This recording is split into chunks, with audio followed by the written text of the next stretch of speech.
प्यारे साथियों, मैं हूं सपना मिस और स्वागत करती हूं आपके अपने चैनल फिजिक्स पढ़ना पे।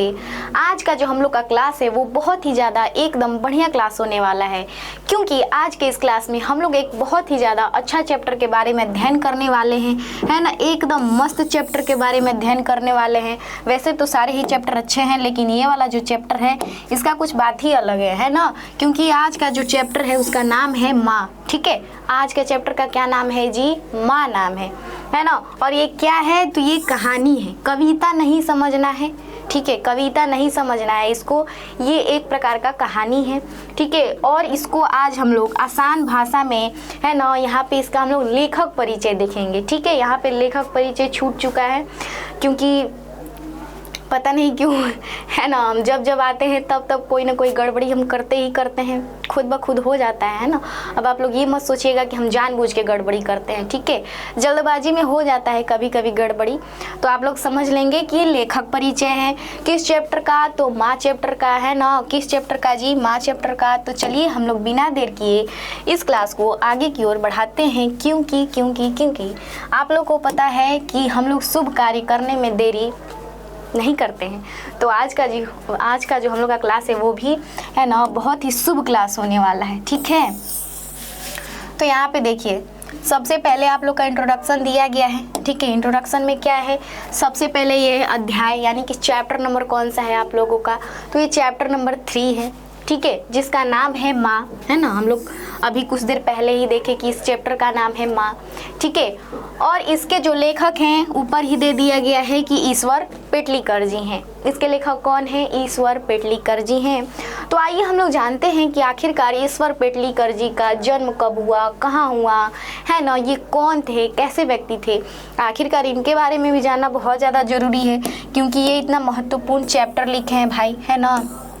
तो यहाँ पे देखिए, सबसे पहले लिखा गया है कि ईश्वर पेटलीकर गुजराती के लोकप्रिय कथाकार हैं। ठीक है, जो माँ पाठ के लेखक हैं ईश्वर पेटलीकर जी, वो गुजराती भाषा के, है ना, भोजपुरिया भाषा के नहीं। ठीक है, आप लोग भोजपुरिया भाषा नहीं समझिएगा, है ना, गुजराती भाषा के। ठीक है, एक लोकप्रिय, है ना, कैसे जी? लोकप्रिय कथाकार हैं।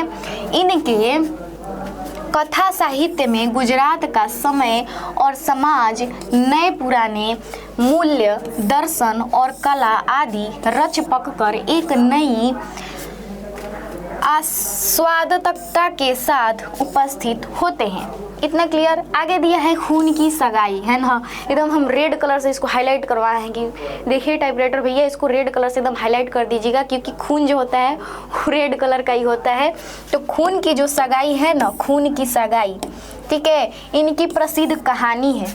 आपके एग्जाम में ये क्वेश्चन आता है, मोस्ट VVI इंपॉर्टेंट क्वेश्चन है कि आखिरकार खून की सगाई किनकी कहानी है, किनकी प्रसिद्ध कहानी है। या फिर ये पूछ देगा कि ईश्वर पेटलीकर जी की प्रसिद्ध कहानी का नाम बताइए एगो, तो आप लोग को बताना होगा कि खून की सगाई। और काला पानी इनका लोकप्रिय उपन्यास है। ठीक है, आगे दिया है कि काला पानी जो है इनका लोकप्रिय क्या है जी? उपन्यास है। साहित्य के अलावा श्री पेटलीकर यानी कि ईश्वर पेटलीकर जी, है ना, सामाजिक राजनीतिक जीवन में भी सक्रिय रहे हैं। इनकी दर्जनों पुस्तकें पुरस्कृत और बहुप्रशंसित हो चुकी हैं। यह कहानी गोपाल दास नागर द्वारा संपादित एवं अनुदित कहानी संग्रह माँ से सभार संकलित है। ठीक है, ये कहाँ से संकलित है जी? तो माँ पाठ से संकलित है। और इसका अनुवादक, ट्रांसलेटर, है ना, हम लोग जो भी कह सकते हैं, वो कौन है? तो गोपाल दास नागर जी हैं। ठीक है, आप लोग को इस कहानी में मुख्य बातें याद रखनी है। क्या याद रखनी है? सबसे पहला मुख्य बात कि माँ पाठ क्या है, तो ये एक प्रकार का कहानी है। ठीक है, दूसरा मुख्य क्वेश्चन, ठीक है, कि माँ पाठ के लेखक कौन है? तो ईश्वर पेटलीकर जी। तीसरा मुख्य बात आप लोग का हो जाएगा कि ईश्वर पेटलीकर जी किस भाषा के प्रमुख कथाकार हैं? तो गुजराती भाषा के। चौथा आपका मुख्य क्वेश्चन होगा कि जो ईश्वर पेटलीकर जी हैं इनकी प्रसिद्ध कहानी का क्या नाम है? तो खून की सगाई। पांचवा आप लोग का मोस्ट इम्पॉर्टेंट क्वेश्चन हो जाएगा कि ईश्वर पेटलीकर जी की है ना प्रसिद्ध उपन्यास का क्या नाम है, तो काला पानी नाम है। ठीक है, और आगे हो जाएगा आप लोग का मोस्ट इम्पॉर्टेंट कि 6 नंबर मोस्ट इम्पॉर्टेंट क्वेश्चन होगा कि आखिरकार माँ पाठ को, माँ कहानी को किसने अनुदित किया है ना, ट्रांसलेट किया, रूपांतरित किया, तो गोपाल दास नागर जी ने किया है ना। और लास्ट आप लोग का ये पूछ सकता है कि ये कहाँ से ली गई है, माँ कहानी आखिरकार कहाँ से संभार ली गई है, तो ये माँ पाठ से ही ली गई है। ठीक है, इतना समझ में आया है ना, एकदम बिल्कुल आया होगा है ना, एकदम आसान था, कहीं भी कोई दिक्कत वाला इसमें है ना समस्या नहीं था। और आगे हम लोग पढ़ेंगे इस कहानी के बारे में कि आखिरकार इस कहानी में होता क्या है, आखिरकार क्यों इस पाठ का नाम माँ ही रखा गया है, आखिरकार क्या रीज़न था। ठीक है, तो इसको हम लोग अगले क्लास में देखने वाले हैं। तब तक के लिए है ना आप लोग ऐसे ही जुड़े रहिएगा, एकदम बढ़िया से समझ लीजिएगा। ठीक है, अगर नहीं आया होगा समझ में तो नो लिख दीजिएगा।